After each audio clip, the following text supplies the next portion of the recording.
Want to quickly, before we jump into everything, remind you guys that you can sign up now with the promo code BobbyFi NBA for 15% off. I'm sorry, for 25% off your first month at TrueDFS. I suggest you join us. I think we have the cheapest prices in the industry. The same with, we have the SaberSim offerings, we have Sheets projections, we have Goldie's projections. You get mine, all of basically exactly what I'm doing, and as well as Rhodey's stuff for the sports that he covers, and it's a lot of good stuff. Great community in here. So at the very least, I'll put a tag to the Discord and jump into the Discord, and please like and subscribe to the videos. Coming off of a very man night, basically ended up losing a tiny bit, like maybe $100 across both sports, but it was very close to just having a nice night, and it ended up being a little slight losing night, but nothing bad. Still a great start to the NBA season, and another undefeated 4-0 night of betting, 3-0 in the NBA, 1-0 in football yesterday. So pretty pumped about that. And Sheets, how did you do, and what do you think of this slate?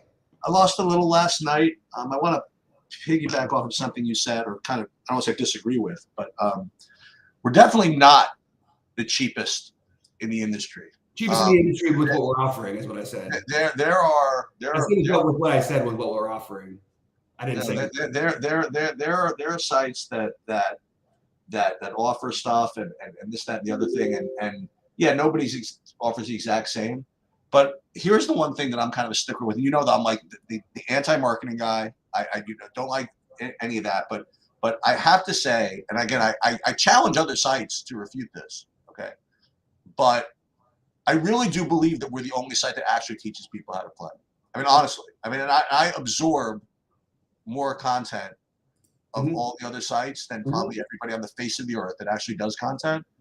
And yeah, there are sites that give plays, and there are sites that actually teach people about how to analyze plays, but to actually help you learn how to actually play, I'm pretty sure we're the only ones that do it. And I think about that for a second, before you disagree with me. It's really true. I believe that 100% to be true. I mean, what I try to do, we try to do like a combination of things. Like we do some deep dives, we do whatever, and I try to like actually show process of how I actually fumble around the site, how I upload stuff. There's things that are just people kind of take for granted, and to see actually how to play and how to think about stuff. And that's my goal is to keep teaching you guys how to do that. So with that said, let's get into it. Yeah, but I did want to just add one really quick thing. One, I definitely think that, or actually two really quick things. One, I didn't mean we were cheaper than every single site. I meant what we're cheaper than is the sites that are, the sites that we're contending with. They were talking about half of the price, for the same projection systems that they're charging at other sites and things like that. And we have also three different variations of those projection systems.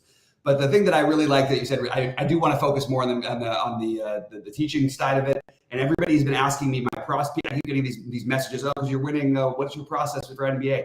You're looking at my process. My process is going through. I do a quick scan of the games before myself. I make sure I have all the rosters and deep stuff done. And then we go game by game. I try to figure out exactly what I like. I go through my next stage of trying to whittle down, and then you're basically seeing it all the time. We're trying to keep everything transparent. If there's anything else you guys want to know, just let us know at any time. And with that said, we can jump into the slate. Sorry, Sheets. Just wanted to put things out. All right. So what do you have first? Do you have the Denver game? Yeah. All right. So why don't you start this one off? So you're gonna see Nikola Jokic. Is probably probably a good fantasy point projection pretty much every day. He's one of the best, if not the best, fantasy producer in the league. And 11.6 is at least close to what he should be. Probably should be higher. The thing about Jokic here is that he's competing for a very precious center spot. And there's a cheapo we're going to get to later that looks really strong. And there's also just a whole bunch of mid-rangers that the center position is just always broken. So if you play him, there is a weird bit of opportunity cost, which is weird because you say, what opportunity cost? He's going to score the most fantasy points. It's not exactly that easy. Now, with that said, as a result of that, he's going to come in really, really low owned. So if you can get away with it and get a low-owned Jokic and somehow make the rest of the lineup work, you're gonna be doing some good stuff. So aside from that, I don't really have too much on Denver. Look, I have Jamal Murray as the next best player. Actually, I have Jamal Murray is pretty decent, actually, 7,700. He's not like my top player or anything, but listen, I have him at under 10% right now. And if you do actually get him at under 10%, even though it is a big slate, I kind of like that. You're going to have probably some decent plays on the other side. So you can kind of turn this into a little game stack. And you're going to be proud of me. I'm not going to talk about Memphis yet, right? Because you want to do the away team first. Yeah, I love this. Okay, good.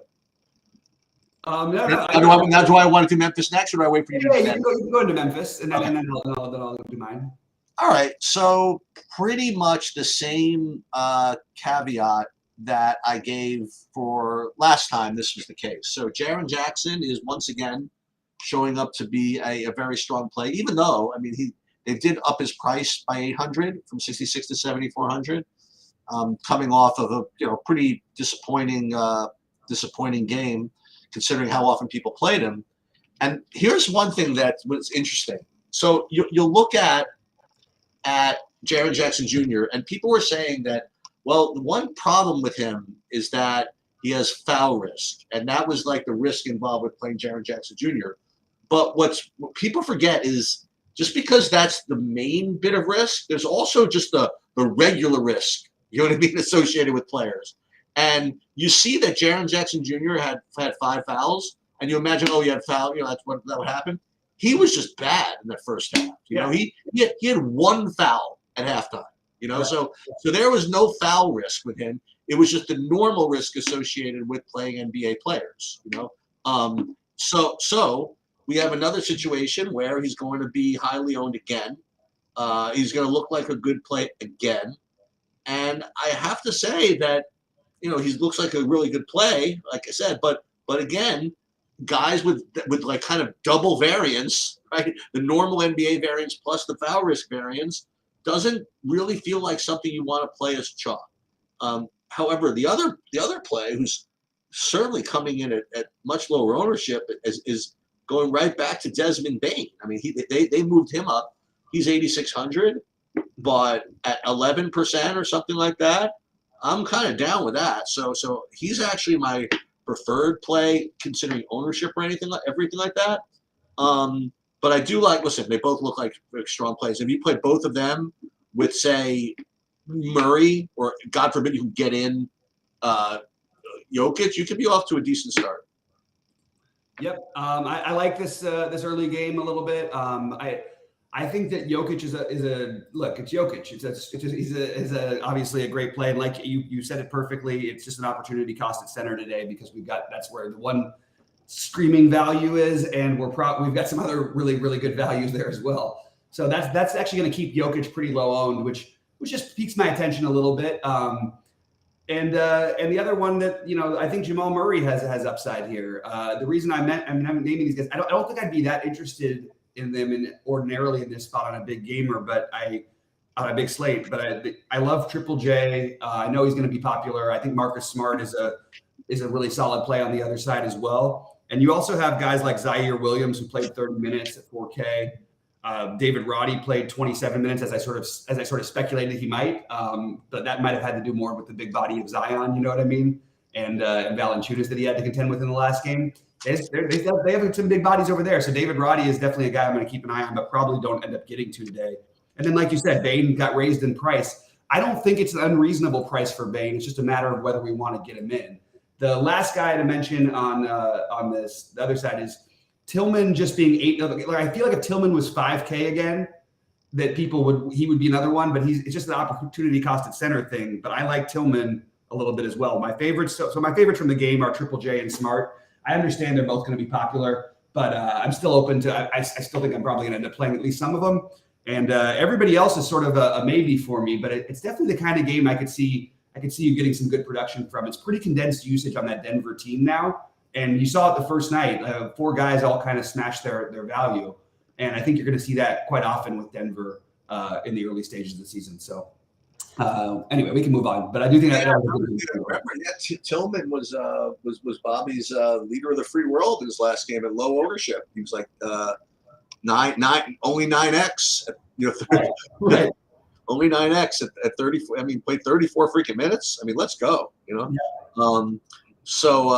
Yeah, I guess we can move on. Yep. You have Detroit next. Detroit, Charlotte. I have Detroit, Charlotte. Yeah. I can just keep starting. It's fine. Okay, yeah. The only guy that I really am getting to at all in this game is maybe some Jalen Duran, but again, it's the same thing. He's got that center problem. Center problem. He looks good, but a lot of guys look good. You'll have to pick. It's probably going to be another double center build, honestly. But you have to pick between him and others. So he's the guy I like. I didn't get to Cade Cunningham, although I don't know. I mean, I say I don't know why. Just that the other guys just look better. 3% ownership. Charlotte tends to move the ball up and down the court. Maybe we should do something about that. I don't know. But for me, that's pretty much all I have is just maybe some Jalen Duran and not all that much in this game. Yeah, and if you want to see the double centers and why we were talking about the other night, if you look at all of these centers, because I played some Jalen Duran also the other night. I also played a lot of Mark Williams the other night. And basically everybody smashed. Mark Williams had 42 fantasy points. Jalen Duran had 48 to 45 from Tillman or whatever it was. They're all crushing in this mid-range, and I have to. That's my first look of this specific game. Mark Williams and Jalen Duran are both really interesting plays again, and will probably be the best projected players and probably not get a ton of ownership by the end of the day. Is the truth. I'm open to the Cade thing. I think that you want to be ahead on things like this, and this may just be who he is. Also in a great matchup. You also have Killian Hayes, who's going to play plenty of minutes. Had a terrible matchup the first game of the season, but he's 4,900. I think that's interesting. So those would be my favorite plays. But this game has a bunch of maybe type of plays for me, but more the Duran and Williams stand out as the best plays. But again, the opportunity cost at center, which of these guys do you want to fit in? I also thought that I'd mention I don't think that like Rozier and Hayward are bad plays at all, but I just don't think I'm going to get to them on this slate. So it's a game that I might have to revisit a little bit when I go live at 6. Sheets won't be in there for live, but I'm going to talk through it because I'm definitely open to getting a little more of exposure to a game with two such horrible defenses. All right, next up, go ahead, Sheets. I have Miami Boston, yeah. And I guess I'm going to rhetorically ask. Well, you can answer it when it's your turn. I'm going to rhetorically ask you, is this, you can hold your opinion until it's your turn, but is this one of those Jimmy Butler games? We've heard all the stuff about how the Celtics are now loaded with Jrue Holiday and all the stuff. And you have now Jimmy Butler and Miami going into Boston. There are only a few games that Jimmy Butler, plays in the regular season. Honestly, that you want to target him, unless he really looks good otherwise. And I'm wondering for your take on that. Aside from that, I guess Porzingis would be my favorite play from the game. It's going to be a good basketball game, I would imagine. Tatum looks okay. Jaylen Brown on FanDuel looks really, really cheap. I was looking at that earlier, so I figured I'd mention that. Aside from that, probably Jaylen Brown, FanDuel, and maybe Butler if you like him on DraftKings, and Kristaps on DraftKings. Yeah, my favorite play in this game is Kevin Love. I forgot about that actually. Yeah, I just think that again, he's got the forward eligibility, which is nice to see. Played really well the other night and had 31 fantasy points when he started. Played 27 minutes or 28 minutes actually, 27 and a half. It's good to see. Had the double to get him to 31 fantasy points. 4,300 feels like a very reasonable price for him. I am going to get to a little bit of Kevin Love today, as there's not as much value as there was on Wednesday when we had the big slate. I also think you could make a case for everybody, including Butler, Bam, on the Miami side, but I think I just would rather stay away personally. I do think that both Bam and Butler are in play, but I just think there's better plays out there. I think if there's a motivated guy in this game, like wouldn't it be like one of Brown or Tatum, considering that they got knocked out by this 8 seed going into the finals? So I just think from like a little bit of a narrative thing. Also, I believe in Tatum this year, that he's going to have a big year. I think he's going to be really, really trigger happy at home. So Tatum, Brown, and Drew Holiday were the three guys who I sort of considered. Actually, I considered Derek White too, but I just don't feel like I'm going to end up landing on them, at least in my main builds. But one thing you could do, like I did the other night with Tatum, there's always a ceiling. If you don't have that guy in your big builds, sprinkle 10% of him into your small stuff, because when he's going to be like 2% owned, because there's that monster ceiling he's got with him. So, but as of right now, it didn't really get to too much over there. I think that Jaylen Brown actually would be my favorite if I had to pick one, but I think Brown or Tatum are totally viable. It's pretty brutal that I forgot about Kevin Love, because, and this is leading into something else I wanted to mention. Like, in addition to these breakdowns where we go through game by game, I'm going to try my best again to do a separate video where I talk about how to use the tools on TrueDFS, either to make a hand-built one using my sheets or using SaberSim. And I actually, just before we went on, did a video which I uploaded, just doing the hand-built stuff.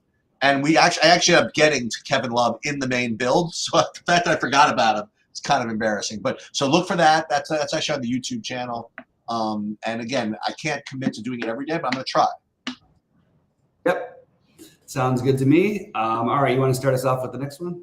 Yeah. So Knicks at Atlanta. I don't know. A Kongwu 3,900 and another center. I don't know. Nothing here really stands out to me. Nothing projects all that great. Jalen Brunson 7,500 would be my. Give me one guy to play from this game. I guess that would be it. But just too many other plays, too many other games for me to get to anybody from here. Yeah, I'm probably going to come back and relook at these games after we get off, because I agree with everything. Like, I don't. There's some games that I just don't want to look at, but like I feel like there's going to be such skewed ownership on such a big slate that I think maybe we could look at getting some pieces of this. I think Julius Randle is totally viable here. I also think that Jalen Brunson is totally viable. And on the other side, you can always play DeJounte or Trey at reasonable prices. So I don't hate the game, but I just think there's better plays, like you sort of like you said. But that would be the way I would do it if I was to play anybody here. I do like that quite a bit. That the Randall Brunson, and then one of the Hawks guys. I think that's viable. It's just, again, probably going to be like a sub 10% type of thing for me today. Okay, I'll start with the Oklahoma City game, because this is one bit of news that is really important. You have Darius Garland, who is questionable. It says here he suited up for the openers, but he could be held the first leg of the back-to-back on Friday. If in fact he is out, then clearly Mitchell is a great play. Probably is a good play anyway. And also Karis LeVert would be an exceptional play, and he might be a good play anyway. And Ty Jerome, if Garland's out, might be a good play if in fact Garland's out. So we have to watch that. I mean, this is my stupid thing. Like, if they're going to hold him out on a back-to-back, it wouldn't be for the home opener. It would be for the second. But what do I know? It's not a back-to-back. Oh, it said on the first. Oh, it's just people making mistakes. Oh, could be. He didn't play yesterday. Okay. Oh, no. He could be held on the first leg of the back-to-back, it says. Of back-to-backs. I think that's a general statement, right? No, I think they play tomorrow is what I'm saying. Oh, I see what you're saying. I'm sorry. What I'm saying is if he's not going to play a back-to-back, I presume that he would rather play the home opener. Yeah, I agree with that. Yeah, so if in fact they all do play, I still think they're both good. I still like Garland. I still like Mitchell. I wouldn't play them together. Maybe that's not even the worst idea in the world. And I actually wouldn't mind LeVert as regardless of who's playing. I mean, so I like all those guys. Not really too much on the Oklahoma City side, but and finally, obviously, kind of buried a little bit, but Evan Mobley once again. He didn't exactly tear the cover off the ball his last time at Big Chalk, but situation is the same. As a matter of fact, you could argue it's a little better with the matchup. But so Mobley, LeVert, Mitchell, Garland, all those guys. Yeah, I like Garland. I mean, I like Mobley a lot. The thing that's interesting is that as we're going through this, it's pretty revealing about what's going to happen with lineup builds today.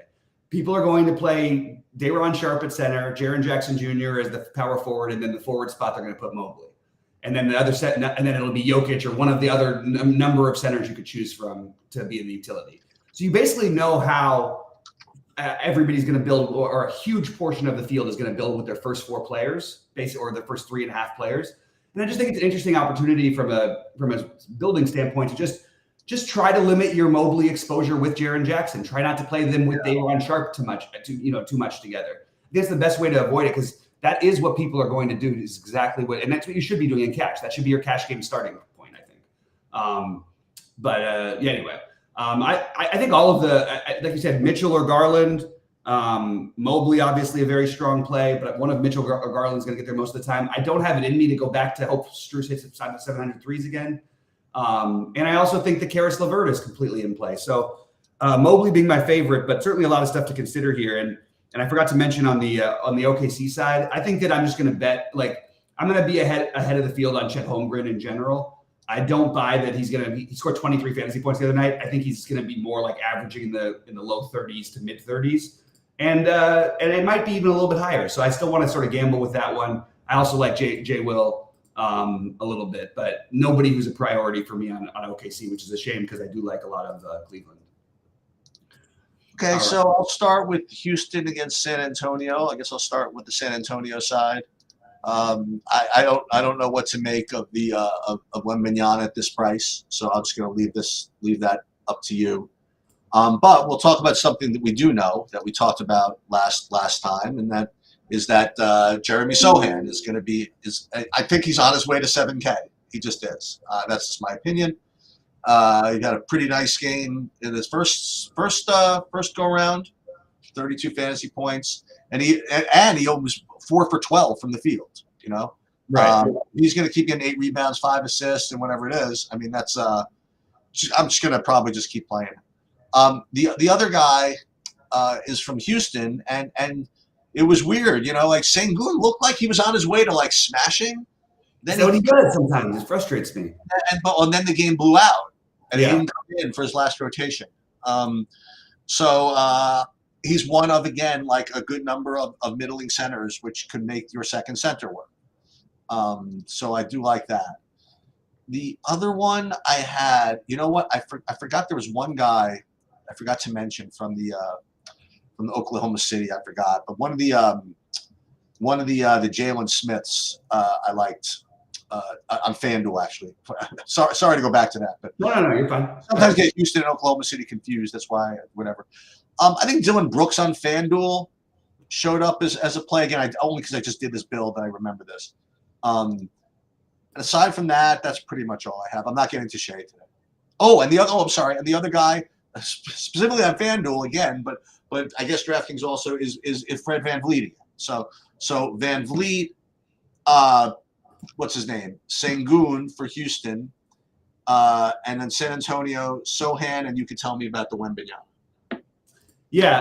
So I like I think I like the Houston side of this probably a little bit more than I should, but I like it a lot. Jabari Smith is projecting great. And for those of you who didn't know, he fouled out in 26 minutes the other night in the blowout on top of things. So I just kind of want to throw that game out for him. I think Jabari Smith at 5,300 is a very reasonable price, and it allows you to get that different play. You know, maybe you play him with Jackson in one of those builds like we were talking about, or him with Mobley, rather than playing them all together, get a little bit of savings. And he has a ceiling, and I think I still think he's going to take a jump this year. I think Jalen Green is too cheap. I don't care what happened in game one where they got blown out. I'm gonna assume that these guys are going to be good. I think that Fred VanVleet is reasonable. I think that I'm going to try to make like I want at least one of Smith, Sengun, Jalen Green, or Fred VanVleet. Not in every lineup, but that's going to be sort of a general thing I'm doing today because I like the situation. I like the matchup for all of them. On the other side, I love Sohan, like you mentioned. I would have him as one of my cores today. I think that he's an automatic cash game play until further notice. I think that Zach Collins is actually kind of interesting playing alongside Wembanyama. San Antonio, hey, look, you can say what you want or, we can talk about the past and everything. They played that game to win against Dallas the other night. It didn't come through, but they're also, I think, going to play very fast this year. And I'm sort of here for it. Wembanyama with foul trouble the other night and potentially being limited a little bit, just for his first game, sort of keep taking it easy. This is such a good match. Excuse me. I think that you want to get a little bit of exposure to the Wemby stuff. Maybe it's more of a FanDuel play. But all the way down to Trey Jones and Vassell, I have at least some interest in all of these guys, and it's more betting on what I think will happen for the season. Devin Vassell is going to be he's going to put up 50s and 60s and stuff this season. I'd like to be ahead on that one. He put up 37 in game one for them. This is an even better matchup. So I have a little bit of interest in this whole game just as a potential stack, but I'm not sure exactly how I want to do it yet. So. Definitely think that. So you start with Sohan though. He's the one play you want, and I think most of your lineups, in my opinion, so far. A lot of guys in this game you could play. Zach Collins, you could play on FanDuel at power forward if you want to do that. Yep. All those guys you mentioned. This could be like a night. Last year we used to do this. This yep. Orlando or this Houston, San Antonio, Orlando, all these teams like mixing and matching these stacks. This could be a good one, actually. Yeah, I think it could be. What about Wembanyama at 8K? Yeah, I threw him in. I think you want to. I think you want to be ahead on him, but I think that it's more of a FanDuel play today. I didn't double check his price, but I'm 90% sure he's cheaper on FanDuel, and his skill set just so much is going to be better for FanDuel because we're going to see those weird 7-8 block games at some point. He was really good in the 23 minutes he played. If you extrapolate that out, he would have been okay. 7,500 on FanDuel, yeah, where there's less, value-y things. I think that's where it makes more sense for him. All right. Do you want to start with Toronto or Chicago? Toronto, Chicago. Yeah, again, we could sprinkle some Podol as one of the centers you can play. The only other guy, I guess you can go back to those Chicago guys, but I'll tell you who I played a little bit just because I needed some sprinkles, some low on stuff. He played 30 minutes. Was Kobe White. I don't know if that's a thing. 30 minutes, 5K. I don't know. I don't know if you need it on a slate this big, but that's the guy who stand out. That's the guy who rates the highest for me, at least point per dollar on Chicago. And I know he does have the ceiling. So yeah, I don't know. Maybe some Kobe White, maybe some Podol, just a couple low-owned sprinkles in this game for me. One thing I like about this game is one of the priorities on the entire slate for me is going to be basically unowned, and that's Scotty Barnes. I love Scotty Barnes. We saw it the first game. I talked him up, and he was in my first build, and I didn't end up playing as much of him because there was just too many plays. But Scotty Barnes, 6,900, and is absolutely the guy. What do they call it? The straw that stirs the drink. He's like everything is running through him. And I know people could say, oh, well, he had 5 blocks. He's not going to do that every day. Well, he's going to have those 5 block, 5 steal games. That's just who he is. He also, his usage is going up.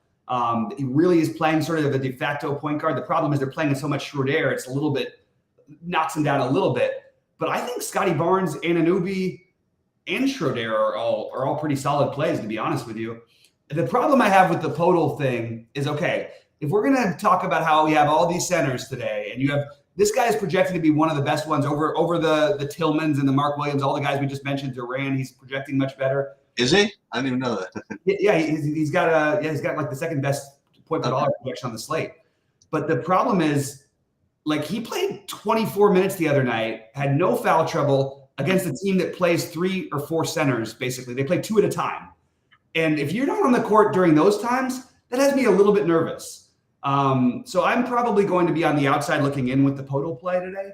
I'm not like terrified of it, but I like the other pieces. I like the Anunoby. I like the Schroeder.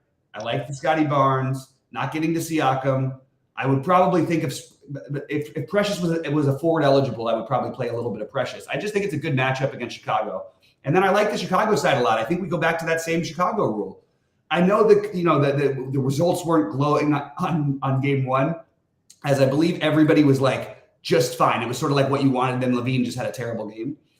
But I'm going to go right back to it. Make sure that I play one of DeRozan, Levine, or and in one of the lower total games of the slate, I'm going to have a lot of exposure because I'm going to play one of DeRozan, Levine, or Vooch. And if I don't play those guys, I'm probably going to take a shot with the Kobe White, as you mentioned. It is a bad matchup. Toronto's going to play slower, I think, this year, and you're going to see lower scoring games out of potentially both these teams. But I like the pricing too much to ignore. So on DraftKings, this is going to be like a priority is to get Scotty Barnes or one of the other other three, and then play DeRozan, Levine, or DeRozan, Levine, or Vooch, or Kobe White. So that's where I'm at. It's early in the day, so I'm trying to figure it out exactly what I want to do. But I do like the idea of potential stack here, even though it's just condensed usage, but it's not the most fun game environment. It's going to be a low total, in that one. Anyway, I'll stop talking here. All right, so I'm going to talk about Brooklyn and Dallas. I'm going to start with Dallas, then I'll go back to Brooklyn. I like Luka today. Big surprise. I think in a way, I like him better than Jokic just because I can get him in easier because I don't have to give up the center position. So yeah. I do like Luka a lot. Nobody else in Dallas. So on Brooklyn, De'Ron Sharp is projecting as the top point per dollar play by just an incredible amount. 28 fantasy points. Presumably starting at center, right? 66% ownership. So listen, I'm going in the city tonight, and so I'm not gonna see you or whatever it is. And I don't want to say this too loudly because again, like then I'll be trying to force it into the environment or whatever it is. So I'm just gonna say that maybe not last year, but a couple of years ago, whatever it is, we claimed that one day we were gonna win like $100,000 on Harry Giles, and I don't even know if he's gonna play, much less if he's going to be suiting up or whatever. But I will say that they played him in a recent preseason game and he scored 20 freaking points. Okay. And they got nobody else. I don't know what I haven't did any research on it. I just literally was just looking through the list of people they have available. And Watford, I remember him from last year. He wasn't bad, but God forbid Giles actually plays 20 minutes. I mean, that's how you win 100,000. So that's going to be my terrible take of the day, is that a guy who's probably not even going to suit up is probably going to win everybody all the money. That's my contribution to the. Hey, I can't help but love the creativity. No, it's an incredibly creative idea. Like I actually think that's really interesting. You think that they would go? I thought you were going to say Trendon Watford for a second because he would be the guy. He's the guy that's actually played basketball the last couple of years. Right.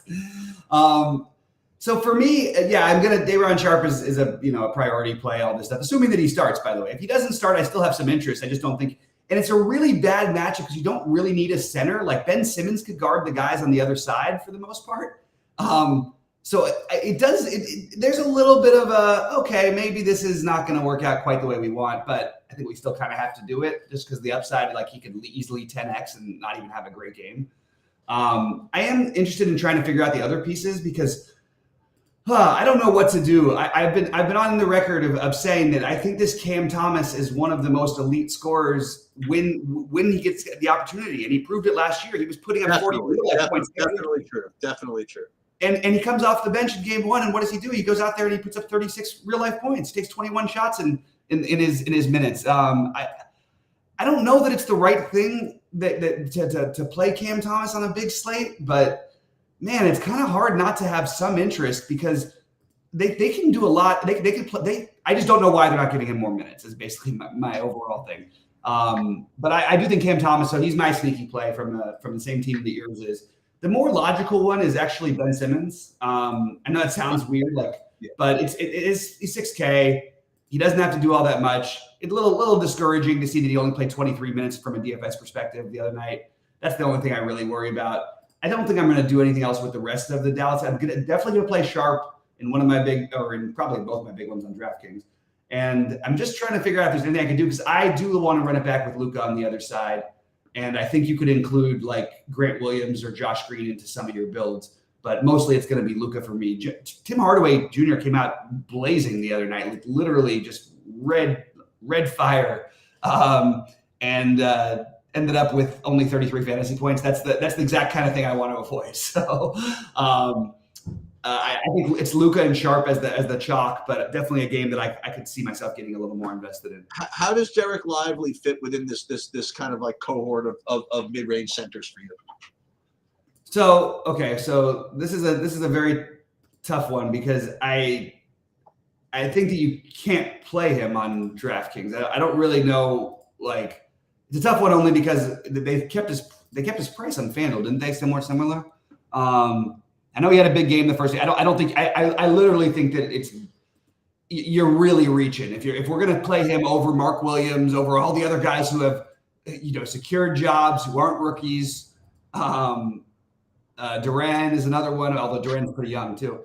I don't know that I'm going to do it, and I also think that they started Lively game one, right? To match. No, they did not. He came off the bench. Oh, they didn't end up starting. Yeah, so he's going to come off the bench again.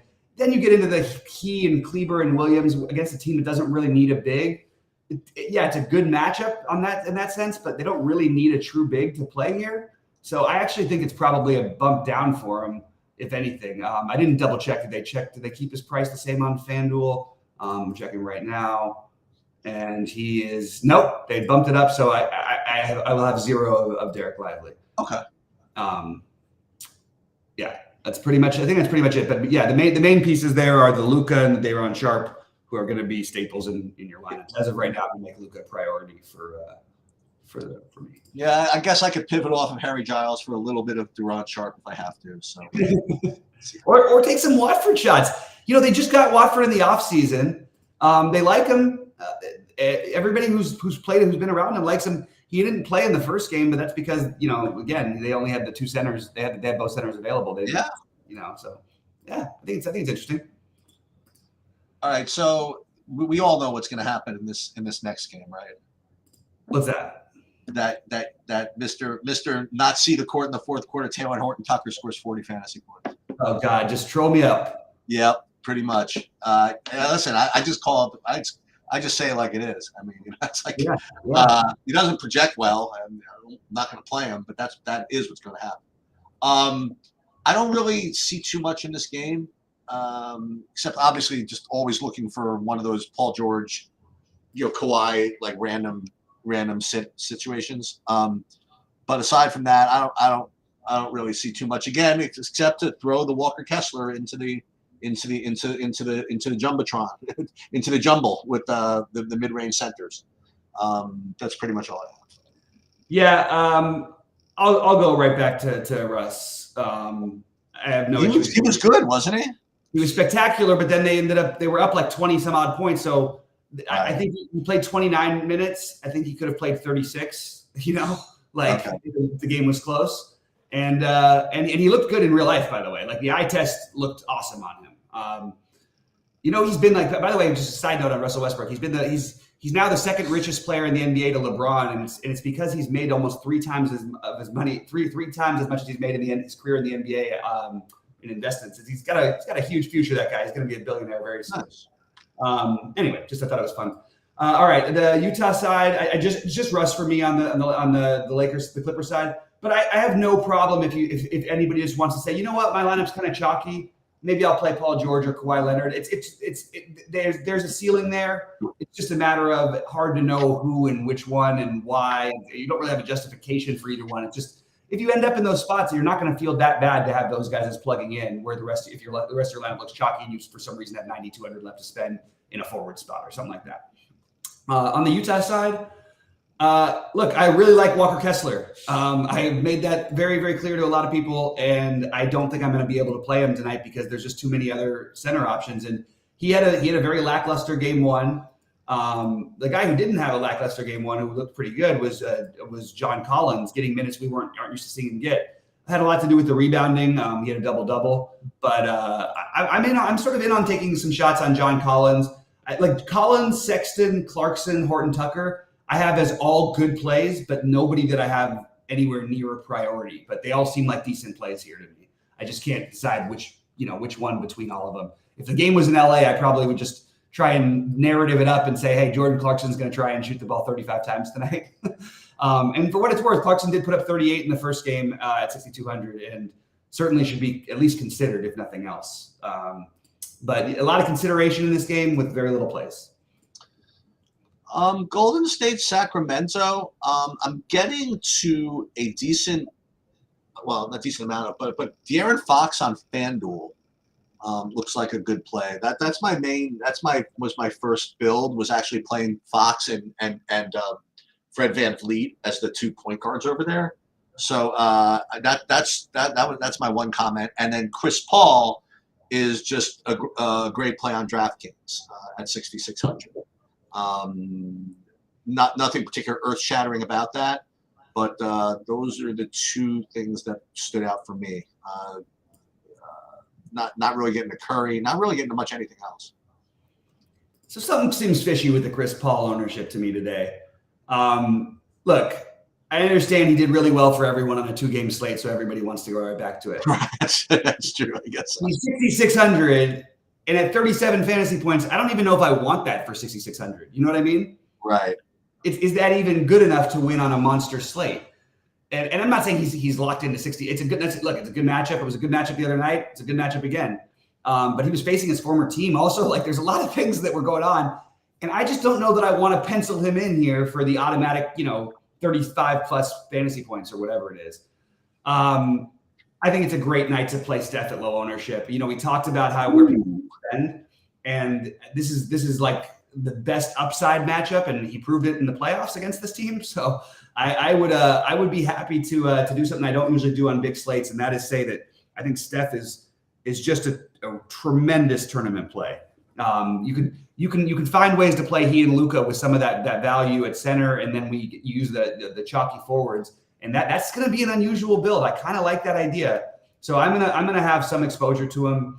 Also, probably worth noting that Kevon Looney put up like 50 plus twice against these guys last year in the playoffs, and will be just completely unowned. So if you're going to consider one extra center, I think Looney is another one worth considering just because the monster ceiling he showed against this specific team.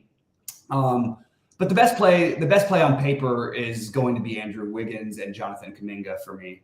And I think Wiggins is bordering on priority status at his price. I don't expect him to play as poorly as he played the other night regularly. He had 13 fantasy points. I just don't think that's going to continue. I think they're going to try and get him going.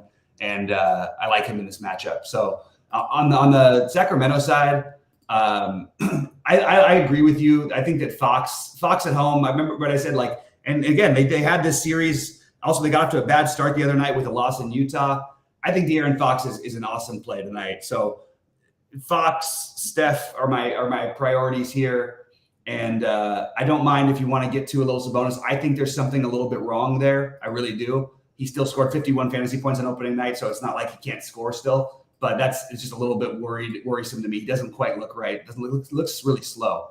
And then are we just not going to ignore that Keegan Murray, who everybody's been, like every analyst is on high on going forward? These guys, big part of their future. And look, he without doing anything too spectacular, he put up 34 fantasy points on opening night. Now he gets to go back home where he's always played much better. Why aren't we playing Keegan Murray as one of these forward guys? Maybe instead of the Jackson or the Mobley, you can include him into your mix because he's only power forward eligible as well. But I like Keegan Murray, and I like this game environment, and it's one I want to be ahead of the field on. So I'm going to mix in some of that. And the last one, which is a large field only flyer, I get some Malik Monk on your multi-entry on your like the lottery type of tournaments and stuff. I think that's a really good idea. How about the resurgence, the once in future king of Harrison Barnes with 35 real life points in his first game? Yeah, what are we supposed to do with this? You just don't play him. Just don't play him. But it's not like everybody. If other people were going to play him, that's logical. But I don't know. A little sneaky sort of revenge. I mean, yeah. It's revenge. He played for them. Yeah. Also, he played well against them in the series. I don't know. But it just seems kind of ridiculous, right? It is pretty ridiculous. Okay. All right. Said the man who's playing 20% Harry Giles Jr. That's Barry Giles and Jameson Williams are two pet guys. That's right. We're gonna build up karma for something one day, but for sacrificing the virgins to the fires or whatever. All right. So if you didn't like any of that, actually, it's part of the same game, same bunch, right? So Golden State Sacramento could be a little hammery. You want to play Fox and Curry together to get all to catch up to all the Jokic lineups and to catch up to the Luka lineups. I'm down. I'm down with that. It's actually not the worst. If you played Fox, Keegan Murray, and Curry on the other side, you got something to root for. Let's put it that way. Like you're not dead. You're not dead. Until midnight. You're not dead in your lives till midnight in that. But Orlando, Portland. Listen, he didn't score a lot of fantasy points. I literally didn't know the guy's name before we talked about him last time. But all I will say is this: that whoever this Scoot guy is, he played 36 freaking minutes. And this is he's a 15-time All-Star. So we I know. You were telling him. Yeah. He played 36 minutes, and this is his home debut. I don't think anybody's going to play him. I don't know if I'm really in a bad mood from the early games or something like that. Why not play him at home to show out? And then on the Orlando side, well, also on the Orlando side, how about we can go with your take, which is not just yours. I mean, but the Franz Wagner experience.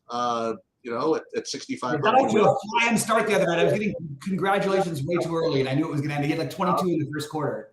Yep. And then is Jalen Suggs too cheap at 4,600? I don't know. Maybe. So yeah, there's stuff you could play from this game. I mean, it's definitely not certainly nothing from this game is a priority, but these are late swap games, man. Like you get to swap to Taylor Horton Tucker on Utah, or Walter Kessler on Utah, and Keegan Murray and actually Keegan Murray might not even be like kind of a joke late swap. He actually, like you were saying, he's probably just a good play. You know what I mean? He's not like a joke play. I mean, he's actually like a really good play. Yeah. I agree. I think that he's a really, really good one. And this last game is gonna be mostly ignored. I actually do think the one guy is gonna get ownership is Scoot Henderson. I really think that people are sharp enough to figure this one out. And I think it was sharp though that you figured. I mean, because you did it without knowing that. But I really think that I just can't see that they don't just turn the keys over, lose by 1 million points. It doesn't matter to them if the game's like really close. Like I don't know, he's gonna. Who's losing by 1 million points to Orlando? Well, Orlando's pretty good actually. What's the spread here? Like 3? Orlando just won their first game by 30 points. No, but what could the spread be here? 3? No, I think it's got to be Orlando minus something. Let's see. Orlando minus 2.5. That's an easy bet for Orlando for me. There it is. There's a winner right away. Portland. Wait a minute. Was that a home game? They won their first game. Orlando, yeah. So they won their first game by 30 at home, and now they're going into Portland for Portland's home opener. Portland is just such a freaking lock, Bobby. I'm sorry. I know you're the man with your with 10-0 and all this stuff. My counter is that you have the Magic are a playoff team, and Portland is the worst team in the NBA. Even better. Okay, great. We'll be on other sides of it. $1. There it is. We're in. There's another sport. $1. I'm in. We're in for a buck. Another sport. I'd be with you on it, but I can't do it. I can't do it. I get it. Okay, fair enough. I like the idea of the Franz Wagner late swap possibility if you had room left later on, like before the 7 o'clock games. If things aren't going well and you've got some guys in the Golden State Sacramento game, which I advise you get some of those guys. I think that's an interesting guy. There's just too many bodies. Like it's too spread out, but it can't always evenly distribute the way it has for Orlando. Paolo, Franz. The spread is actually now 2, by the way. Oh my God! And then Cole Anthony comes on in and torches the world on fire. There's just too many bodies in Orlando. But I really think that Wagner is just a good long-term bet. I'm just going to keep playing him.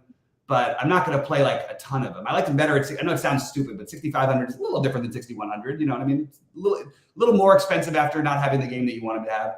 But I like Scoot. I I'm sort of like the DeAndre Ayton's going to not be played only because the center position is so loaded. But I'm telling you, if you want to get different, maybe in your max centric, maybe you don't play double centers as a way of getting different in your builds. Because I really think that most people are sharp enough, and they're just going to find, and the system's going to try and spit it out. You're going to get tons of double center builds. I guess that's really my biggest take there. Is there a reason though that Jeremy Grant maybe shouldn't be owned here? I just wanted to think this one through. Yeah, I guess I could probably pass on it. But again, home opener, I was open to sort of like playing their good guys and hoping the game stays close. So for me on the slate, I have my priority plays as of right now are Scoot Henderson, De'Aaron Fox. I'm debating to make Steph one of them, but I think more likely it's going to be Luka, Day'Ron Sharpe, and Evan Mobley, Jaren Jackson Jr. Now, those are just the natural guys you build with. But I'm also going to make Scotty Barnes one, who's going to be basically unowned today. And I'm going to get I'm going to make sure that to get one of those Bulls in most of my lineups. And I'm going to play Kevin Love. So that's sort of my overall build. The problem with the Kevin Love thing is, like, again, forward eligibility, but that power forward spot is almost as valuable as the center spot. So it's going to be almost like in your hand builds. I don't think you should be using small forwards or, whatever in your forward spot, in your forward, your extra forward spot. It's going to be almost all power forward centers in those 4 spots. So just keep that in mind. Is anything else before we get out of here? No, Portland +2 for all the cheese. Okay, there we go. And I'll go the other way. Good luck to everyone. I'm in for $181 on that. No, the good news I have is that no matter what, if Portland can't win by 20, but the Magic can win by 40. So at least I could have a no sweater there. But we'll see. We'll see. It's early in the year. It's home opener. You got made some good points. Anyway, good luck to everyone tonight. I'll have all my content posted by this afternoon, and let's make some money. Let's keep the season going. Some fun big slate and a lot of ways to get different. So I will be live with you at 6 to talk through those. And